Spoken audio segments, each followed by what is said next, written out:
Rejoignez dès à présent la grande famille des abonnés de votre chaîne Sika TV sur les réseaux sociaux. Sika TV, le vrai visage de l'actualité en Afrique, est en direct et en replay sur YouTube. Abonnez-vous et cliquez sur la cloche de notification pour ne rien rater. Nous sommes également présents sur Facebook et sur Twitter.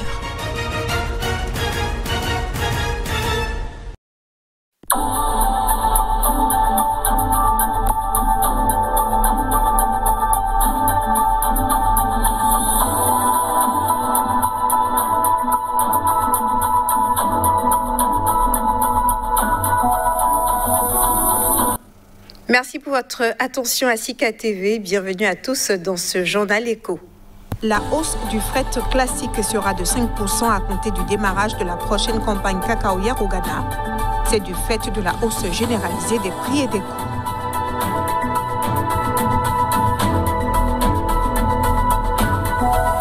Le Nigeria envisage de privatiser sa puissante société pétrolière d'État. Le président Muhammadu Buhari a ordonné la constitution de la NNPC en société par action. Et puis depuis quelques années, l'or dispute au café la place de premier produit d'exportation en Ouganda. Le gouvernement souhaite tirer davantage profit de ce secteur.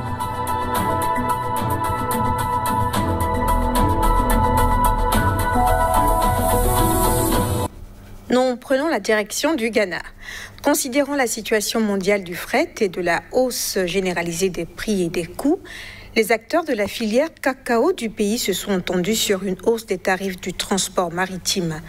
La hausse du fret classique sera de 5% à compter du démarrage de la prochaine campagne cacaoyère, à savoir le 1er octobre prochain. Par conséquent, le coût de transport d'une tonne de fèves d'Accra au Royaume-Uni passe, par exemple, de 30 livres sterling à 31,50 livres vers les pays de l'hémisphère nord. Avec l'adoption en août dernier du nouveau code pétrolier nigérian, les autorités s'apprêtent à lancer une série de réformes qui vont modifier en profondeur le secteur pétrolier. Le président Buhari a ordonné la constitution de la NNPC en société par action. Le 19 septembre dernier, Muhammadu Buhari, le président de la République fédérale du Nigeria, a ordonné que soit lancé immédiatement le processus de constitution de la Société publique du pétrole en société par action. C'est une décision conforme au Petroleum Industry Bill, le nouveau code pétrolier promulgué le mois dernier. La constitution de la NNPC en société privée doit, selon le président, être bouclée d'ici les 6 prochains mois.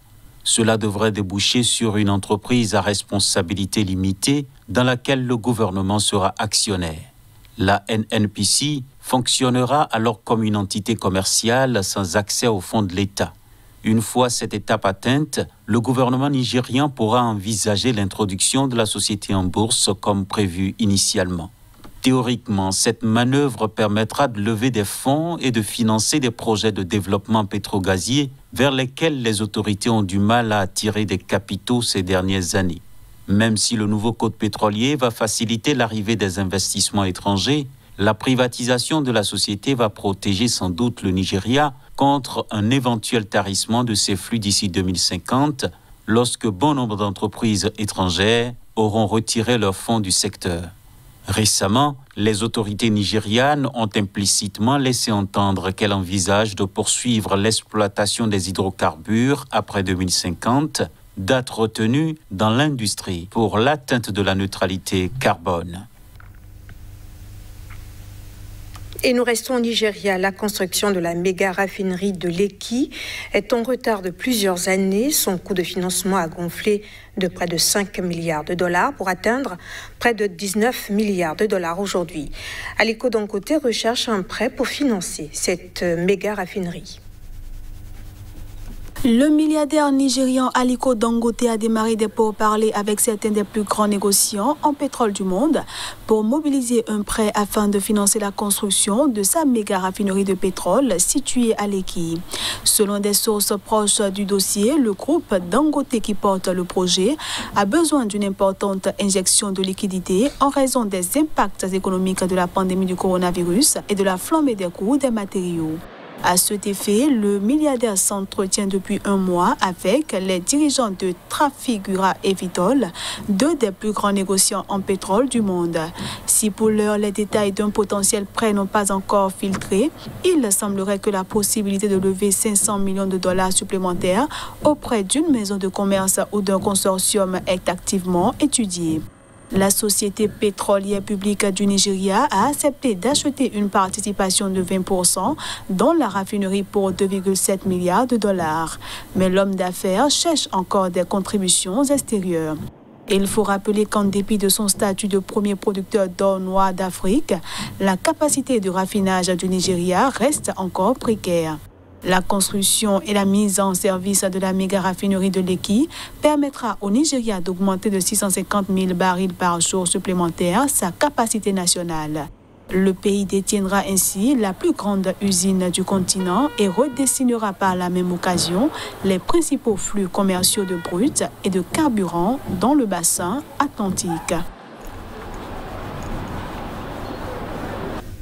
Au Kenya, le secteur horticole est l'un des principaux contributeurs aux recettes d'exportation agricole. Dans ce segment, la culture de la mangue a dû faire face à des problèmes phytosanitaires qui ont plombé son développement à l'export. La filière mangue veut reconquérir l'Allemagne et le Royaume-Uni. Au Kenya, la filière mangue mène actuellement une opération de charme sur le marché européen. Selon les informations relayées par le quotidien The Star, le pays envisage en effet d'envoyer en octobre prochain une délégation en Allemagne et au Royaume-Uni pour promouvoir le fruit auprès des importateurs. Si l'image du fruit kenyan avait été écornée ces dernières années avec des interceptions de l'eau infestée par la mouche des fruits, l'industrie entend désormais rassurer les acteurs européens sur la qualité de son produit.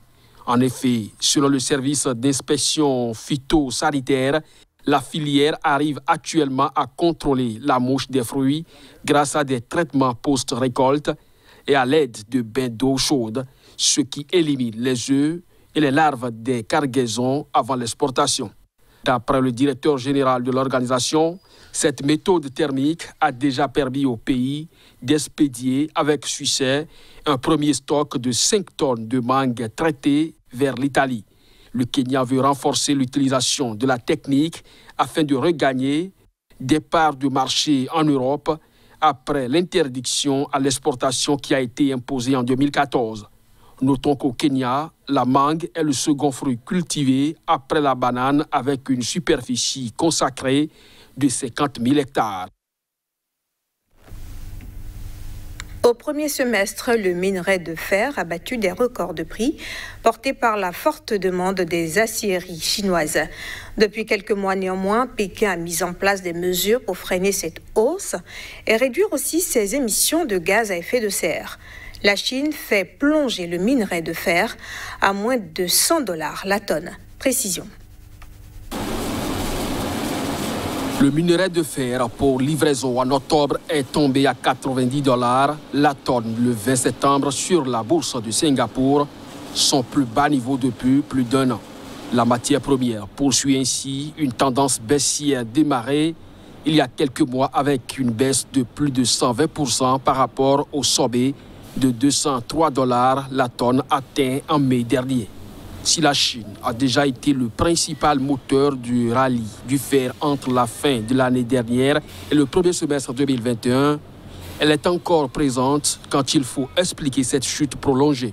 Pékin a en effet durci ses règles anti-pollution et mis en place des mesures pour inciter, voire obliger les aciéries qui utilisent le minerai de fer comme matière première à réduire leur production. Ces dispositions du gouvernement chinois portent désormais leurs fruits puisque la production d'acier a baissé début septembre. Le minerai de fer a été le produit minier le plus performant sur les marchés en 2020 et son bon début d'année a profité aux compagnies minières et aux pays producteurs, notamment en Australie et au Brésil. Alors que l'Afrique du Sud, la Mauritanie et le Libéria, les trois principaux producteurs africains, ont également tiré profit de la situation, ils devraient désormais voir baisser leurs recettes d'exportation dans ce secteur. Par ailleurs, si la tendance se poursuit, le développement de certains projets miniers pourrait être ralenti. En Mauritanie, par exemple, la Société nationale industrielle et minière compte doubler sa production annuelle d'ici 2026, mais des cours plus bas peuvent freiner ces plans. Rappelons que selon les estimations de Fitch, le minerai de fer devrait se négocier à $75 la tonne d'ici 2025 et tomber même à $63 en 2030. Depuis l'édition 2020, la Banque mondiale avait suspendu la publication du Doing Business aux fins de mener une enquête sur des irrégularités constatées dans la manipulation des données. Le jeudi 16 septembre, l'institution a annoncé l'arrêt définitif des publications. La Banque mondiale ne publiera plus de rapport Doing Business. L'annonce a été faite par l'institution dans un communiqué publié mi-septembre. La banque indique avoir pris cette décision à la suite de la publication des conclusions d'une enquête diligentée sur les irrégularités révélées dans les données des éditions 2018 et 2020 du rapport. Ces irrégularités avaient suscité un tollé mondial, vu le prestige et l'importance de ce classement pour les États souhaitant notamment attirer les investisseurs étrangers au sein de leurs économies. Selon les premières conclusions de l'enquête, plusieurs membres de la Banque mondiale auraient subi des pressions pour manipuler les données utilisées dans ce rapport qui permet de mettre en lumière les efforts réalisés par les États pour améliorer le climat des affaires dans leur pays. Ces pressions seraient essentiellement venues de la Chine, de l'Arabie saoudite, des Émirats arabes unis et de l'Azerbaïdjan notamment. Parmi les personnalités indiquées dans cette affaire figurent de hauts cadres de l'équipe de l'ancien président du groupe de la Banque mondiale, Jim Hong Kim, qui, rappelons-le, avait démissionné de son poste à 3 ans de la fin de son mandat, ainsi que l'ancienne directrice exécutive de la banque et actuelle directrice générale du FMI, Kristalina Georgieva. Dans un communiqué publié jeudi, la responsable s'est d'ailleurs offusquée de ces accusations, affirmant être en désaccord avec les conclusions et les interprétations de l'enquête. Faut-il le rappeler, plusieurs économistes au sein même de la Banque mondiale avaient déjà remis en cause l'intégrité du rapport Doing Business, notamment concernant les méthodes de calcul utilisées. Et ce sera tout pour cette édition. Merci de l'avoir suivi. À très vite sur Sika TV.